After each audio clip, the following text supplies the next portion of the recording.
ఓం నమ శివాయ శ్రీమాత్రే నమః. మిత్రులకి శ్రీభిలాషులకి అలాగే నన్ను ఇంతగా ఆదరిస్తున్న యూట్యూబ్ ప్రేక్షకులందరికీ కూడా పేరు పేరు ధన్యవాదాలు. మిత్రులరా, మీ అందరికీ పరాదేవత ఎలవెలలా మీతో ఉండి మీ మనోవాంఛ నెరవేర్చాలని మనస్ఫూర్తిగా కోరుకుంటున్నాను.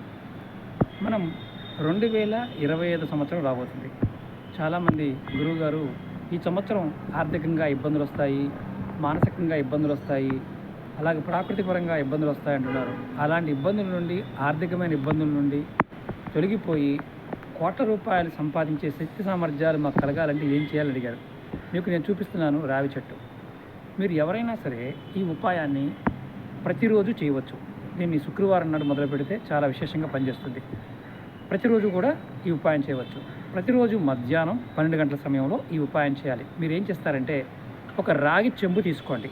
రాగి చెంబు తీసుకొని దానిలో నీరు, దాంతోపాటు కొద్దిగా బెల్లము, అలాగే కొద్దిగా పచ్చిపాలు, అలాగే కొద్దిగా ఆవు నెయ్యి, అలాగే ఈ మూడింటిని కలిపి పాలు, బెల్లము, అలాగే ఆవు నెయ్యి, వీటిని కలిపి మీరు ఏం చేస్తారంటే ఈ చెట్టు మొదల్లో, ఎక్కడైనా పెద్ద చెట్టు ఉంటుంది కదా, ఆ చెట్టు మొదల్లో పోయండి.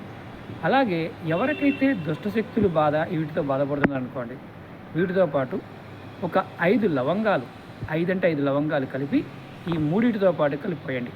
ఇలా మీరు వరుసగా వారం రోజులు చేయొచ్చు.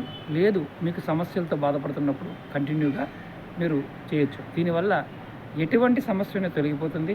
ఆర్థికంగా మీకున్న ఇబ్బందులు తొలగిపోతాయి. రాబోయే సంవత్సరాల్లో ప్రతి విషయంలో కూడా మీకు విజయం కలుగుతుంది. లక్ష్మి మీ ఇంట్లో స్థిరంగా ఉంటుంది. కష్టాలు తొలగిపోయి అష్టైశ్వర్యాలు, భోగభాగ్యాలు కలుగుతాయి. ఎందుకంటే సాక్షాత్తు విష్ణు స్వరూపం కాబట్టి ప్రయత్నపూర్వకంగా చేయండి.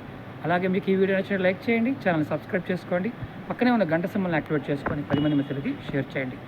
అలాగే మీరు ఎవరైనా సరే ఈ ఉపాయం చేస్తున్నవారు గుర్తుంచుకోవాల్సిన నియమ నిబంధనల పాయింట్ నెలసరి ఉన్నప్పుడు మాత్రం చేయమాకండి.